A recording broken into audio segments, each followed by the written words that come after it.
Going to take a look at the GT carburetors.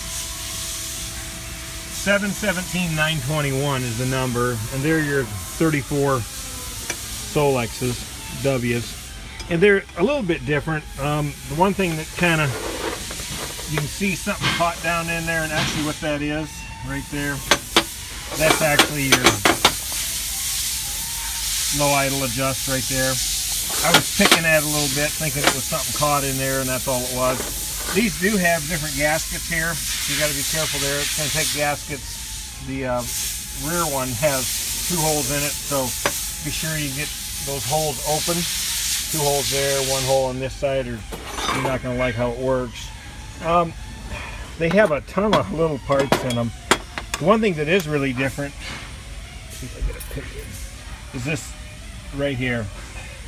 And that's a mixture screw. You won't find that on any of your other carburetors, but that's set at the factory and not supposed to be messed with. So keep that in mind. Don't play with that. I did take these out, but I was fortunate the nut was frozen to the screw, so I just cracked the nut loose and screwed it out and put them back in the same spot and marked them for each particular carburetor. One of the other jets that's a little different, you've got your starter jet right there. That has a hole in the end of it. But this carburetor has each carburetor has one of these in it, except the other 2 don't have the holes. Just the one with obviously the two flippers on it is the center carburetor, and that's the one that will take the jet with the hole in it.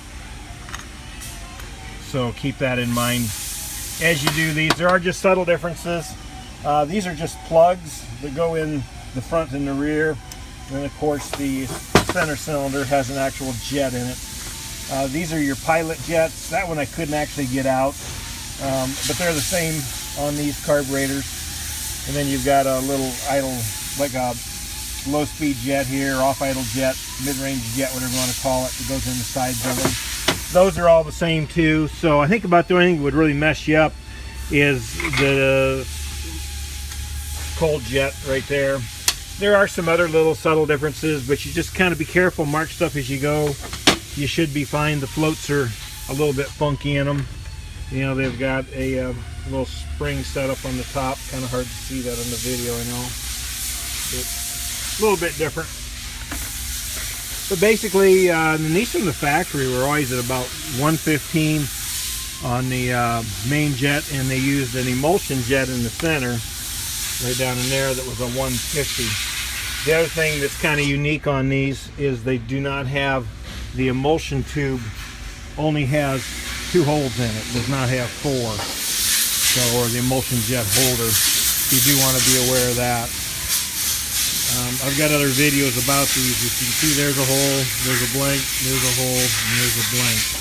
And the other carburetors don't have that. The GT is the only one that has that. So if you, and these bust off right here all the time when you tighten up your emulsion jet.